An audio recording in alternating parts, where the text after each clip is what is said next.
सुधाकर सिंह की तरफ से जिस तरीके की बयानबाजी की जा रही है, सीधे तौर पर मुख्यमंत्री पर कई गंभीर आरोप लगाते हुए सुधाकर सिंह बार बार हमले कर रहे हैं और इसे लेकर अब तेजस्वी यादव ने कह दिया है कि सुधाकर सिंह की ये बयानबाजी ठीक नहीं है, बीजेपी आरएसएस के लिए वो काम कर रहे हैं। अब्दुल बारी सिद्दीकी ने जवाब मांगा इसे लेकर, क्या कुछ कहा है एक बार जरा सुनिए तेजस्वी यादव ने। आपके जो विधायक है सुधाकर सिंह आज फिर से मुख्यमंत्री से इस्तीफे की मांग कर रहे थे, विधानसभा में आप लोगों ने नोटिस भी दिया था। कौन? सुधाकर सिंह फिर आज गलत बात है, उन्होंने आज मांग किया सर। पीछे से देखिए अब क्या मांग कर रहे हैं, नहीं कर रहे हैं, इस तरह का अगर काम अगर अरे भाई तेजस्वी यादव जी कोई मतलब नहीं है इसका। महागठबंधन का नेतृत्व सभी लोगों ने नीतीश कुमार जी को चुना।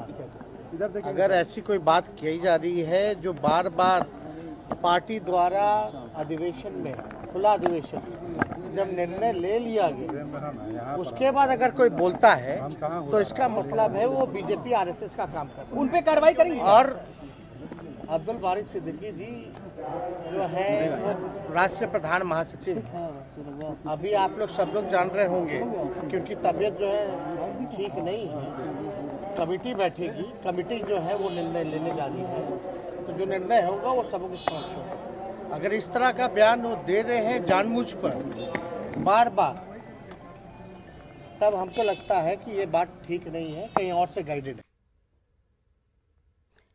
तो तेजस्वी यादव सीधे तौर पर कह चुके हैं कि अगर ये बयान उनकी तरफ से दिया जा रहा है तो ये गलत है और कार्रवाई उनके ऊपर बहुत जल्द होगी। जेडीयू प्रवक्ता नीरज जी हमारे साथ इस वक्त जुड़ चुके हैं। नीरज जी, बहुत स्वागत आपका।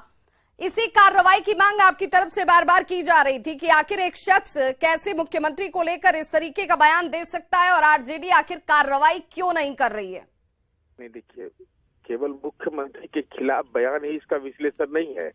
इसका विश्लेषण है कि अपने दल के नेता और अपने दल की नीति के खिलाफ, और जिसने जन्म दिया, राजनीति में विधायिका पहुंचाया, उसी पार्टी के नेता के नीति के खिलाफ इनका आचरण है। राजनीति में लज्जा भी शर्मसार हो जाता है ऐसे व्यक्ति से। ये क्या आरोप लगाएंगे? इनका क्या औकात है राजनीति में, क्या आरोप लगाएंगे? नीतीश कुमार जी को पत्र की जरूरत दिखा। नीतीश कुमार जी को क्लाइमेट लीडर यूनाइटेड नेशन के राउंड टेबल कॉन्फ्रेंस में कहा गया है। ये लोग क्या आरोप लगाएंगे? लेकिन नीरज जी, सुधाकर सिंह के अगर बयान को आपने भी सुना होगा, लगातार ये बयान मीडिया की सुर्खियां भी बनी हुई हैं जिनमें सुधाकर सिंह कह रहे हैं कि मैं ये सवाल आज तो उठा नहीं रहा हूं, 17 सालों से उठाता आ रहा हूं और उसमें कुछ बदला नहीं, लोकतांत्रिक पार्टी नजर ही नहीं आती है मुझे जेडीयू। इसका मतलब राजनीति तो ये 420 है। ये भाजपा से भी चुनाव लड़े हैं। ये 17 साल कैसे कहेंगे? ये भाजपा से चुनाव लड़े हैं, रामगढ़ से, पर भाजपा के बाद राजद से चुनाव लड़े ना। 17 साल का ही कैसे? 17 साल में तो जिस पार्टी में रहे उस पार्टी भी सत्ता में शामिल रही है, तो न इधर के सनम न उधर के सनम। उसको भी गाली दे रहे हैं, इसको भी गाली दे रहे हैं। हद है। नीरज जी, आपको भी लगता है कि किसी और का एजेंडा जो है वो सुधाकर सिंह चला रहे हैं? सुधाकर सिंह का चेहरा है, बयान उनके हैं, लेकिन जो कह रहे हैं वो किसी और की वजह से।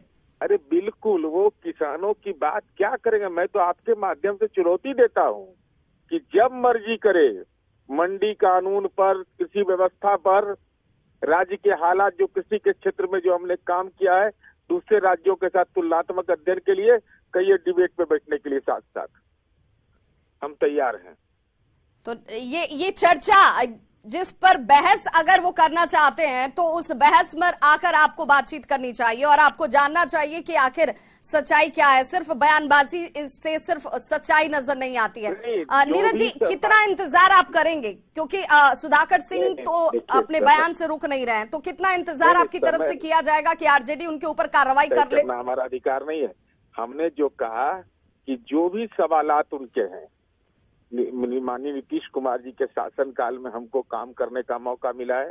हमने जो काम किया है, जो देश के दूसरे राज्यों ने भी काम किया है, सब साथ तुलनात्मक बेहद डिस्कशन करिए और कहिए कि हम बैठने को तैयार हैं।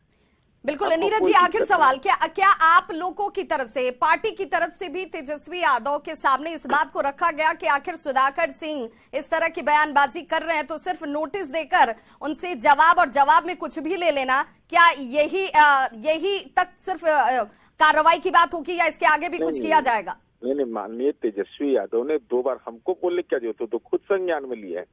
अब तो ये भी बोले हैं कि पार्टी जल्द कार्रवाई करेगी, लेकिन कार्रवाई करने से तो राजनीति निर्लज्ज लोग। मैं कह रहा हूँ ना कि जिस पार्टी ने जन्म दिया, ये नैतिकता है तो इस्तीफा दे देना चाहिए कि हम नहीं रहेंगे विधानसभा के सदस्य।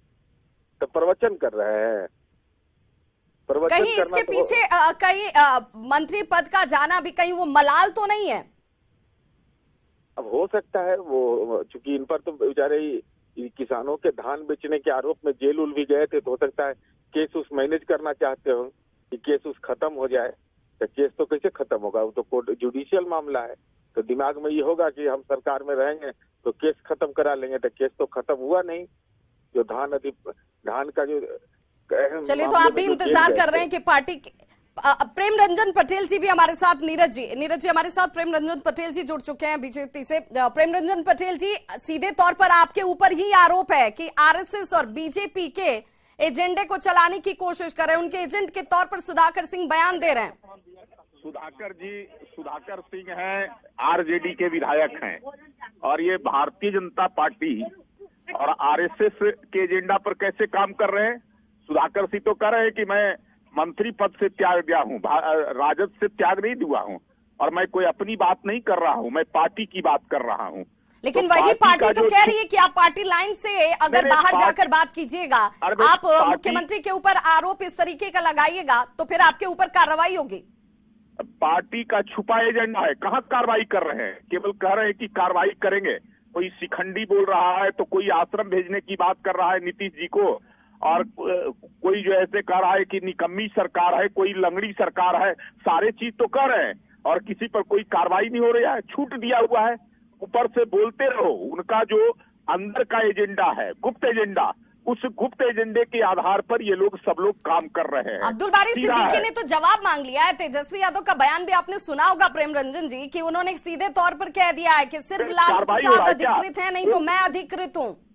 वो दिखावे के लिए कुछ भी जो ऐसे चिट्ठी दे देते हैं, लेकिन उस पर कोई कार्रवाई तो होता नहीं। आपको लगता है कि उनके ऊपर कोई कार्रवाई नहीं होगी, सिर्फ आई वॉश है? नहीं, तेजस्वी यादव ने तो कह दिया कि लालू यादव उसके लिए अधिकृत है, कार्रवाई करने के लिए मैं नहीं कर सकता हूं। और वो कह रहे हैं पहले से कि तेजस्वी यादव सर्वे सर्वा है। यहाँ नीरज जी प्रेम रंजन पटेल जी को ये लगता है, प्रेम रंजन पटेल जी ये कह रहे हैं कि ये सिर्फ एक दबाव है, दबाव की राजनीति की जा रही है, क्योंकि कार्रवाई कुछ भी नहीं होने वाली है। नीतीश कुमार को टारगेट करना है, ये आरजेडी की ही मंशा है। हमारा एगो सवाल पूछ लीजिए उनसे कि आपने ही पूछा ना, उन्होंने कहा कि सुधाकर सिंह ने कि 17 साल में काम नहीं हुआ, तो बीच में भाजपा से चुनाव लड़े थे, इन्हीं के पार्टी से लड़े थे, तो 17 साल में काम हुआ है कि नहीं, ये पहले पूछ लीजिए, तब हम उस प्रश्न का हम जवाब दे देंगे। प्रेम रंजन जी आपकी बात को सुन भी पा रहे हैं। प्रेम रंजन जी, जवाब है आपके पास? देखिए, सरकार में तो हम भी साथ थे, लेकिन हम तो पिछलग्गू थे, सरकार तो चला रहे थे आप ही। विजेंद्र यादव जी ने क्या कहा कि सरकार जदयू की थी, भाजपा की नहीं थी, भाजपा केवल साथ में थी। तो आप काम नहीं हुआ, राजद बता रहा है कि 2005 से, सुधाकर सिंह जो बोल रहे हैं कि 2005 से बिहार और पीछे गया है। उनका ना जवाब दीजिए, जिनके साथ बैठे हुए हैं गलबहियां डाल करके और सारे अपने एजेंडे पर काम कर रहे हैं। जवाब ले ले प्रेम रंजन जी, आपने अपनी बात रख दी। प्रेम रंजन जी आपने बात रखी। नीरज जी लाइन पर ही है हमारे साथ।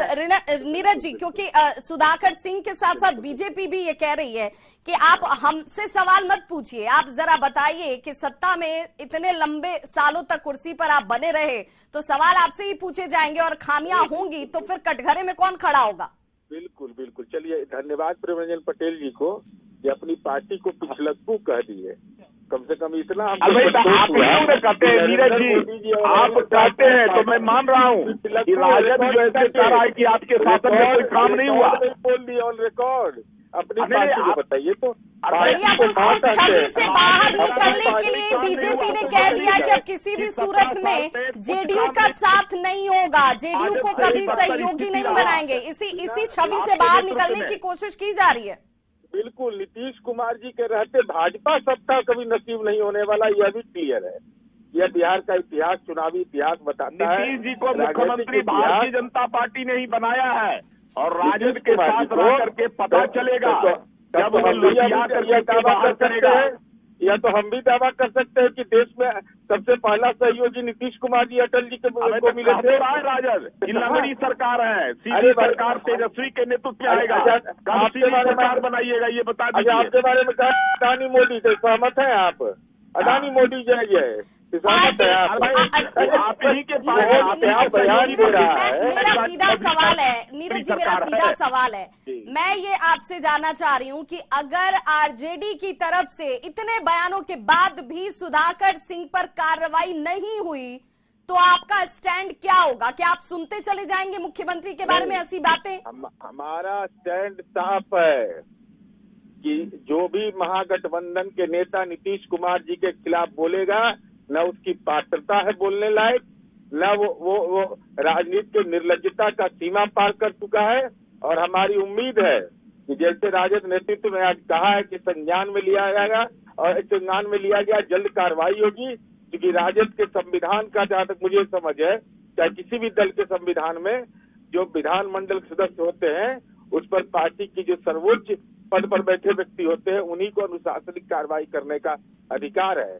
तो हम समझते हैं कि भावना को सार्वजनिक रूप से मीडिया के सामने व्यक्त कर दिया गया है।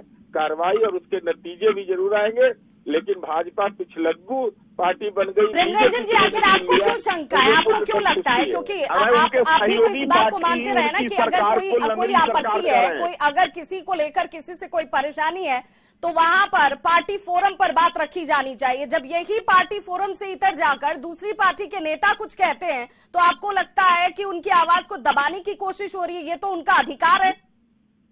नहीं, ये तो उनसे ना पूछिए। सवाल मेरा प्रेमरंजन पटेल जी से ही है नीरज जी, मेरा ये सवाल प्रेमरंजन पटेल जी से ही है। और लगातार बोल रहे हैं, कोई कार्रवाई नहीं हो रहा है, खाना पूर्ति हो रहा है, चिट्ठी दिया जा रहा है और उस चिट्ठी पर कुछ कार्रवाई हुआ क्या? केवल जो ऐसे इनका दिखावे के लिए कुछ भी करते हैं, लेकिन गुप्त एजेंडा है नीतीश कुमार को कमजोर करो, नीतीश कुमार के खिलाफ बोलो, नीतीश कुमार को जितना लालू प्रसाद से बढ़कर आरजेडी में कोई है क्या? प्रेमरंजन जी, लालू जी से बढ़कर कोई है क्या? लालू जी ने खुले मंच से कह दिया कि सब साथ में रहिए, एक मजबूत विपक्ष, एक मजबूत चुनौती रखिए सामने और उसके सामने आप अपने व्यक्तिगत स्वार्थ को साइड कर दीजिए। इसके बावजूद आपको लगता है कि सुधाकर सिंह को आगे करके बयान रखे जाएंगे? लालू जी की अंतिम इच्छा है तेजस्वी को मुख्यमंत्री बनाना, उसी एजेंडे पर काम कर रहे हैं और वो बहुत जल्द, अब बार बार तो करे। उपेंद्र कुशवाहा जी ने क्या कहा कि कौन सा जो ऐसे एजेंडा पर बात हुआ था, क्या डील हुआ था? प्रेमरंजन जी, अब मेरे एक सवाल का जवाब दीजिए। आप सबकी चिंता कर रहे हैं, आप सरकार में बैठे तेजस्वी यादव मुख्यमंत्री बन जाएं, उसे लेकर जल्दी से डेट अनाउंस कर दिया जाए, इसकी चिंता करते हैं। आप इस बात की चिंता कर रहे हैं कि नीतीश कुमार बिहार को कहां पहुंचा दिए। अरे आप ये बताइए कि बीजेपी किस एजेंडे पर काम कर रही है? बीजेपी के पास वो कौन सा रोड मैप है? किन मुद्दों के साथ वो चुनाव में उतरेगी? बिहार के विकास के लिए उसके पास क्या खाका है? आप ये रखिए जनता के सामने। को कभी बर्दाश्त नहीं कर सकती है। जंगल राज को समाप्त करने के लिए हमने लड़ाई लड़ा था और जंगल राज को फिर लाने का काम इन लोगों ने किया है। तेजस्वी के बयान को क्या इस रूप में माना जाए? मेरा दोनों आदमी से ये सवाल की बदजुबानी अगर नेता के खिलाफ इस तरह के स्टेटमेंट जो कि पार्टी लाइन से अलग हैं वो बर्दाश्त नहीं होंगे? निश्चित तौर पे मैंने कहा है कि जंगल राज की समाप्ति के लिए हम सब कुछ करेंगे। नीरज जी, आपकी आखिरी टिप्पणी। नीरज जी, आपकी आखिरी टिप्पणी क्या? इस कार्रवाई के लिए आप कितने वक्त का इंतजार करेंगे या फिर इसे भी जाने देंगे?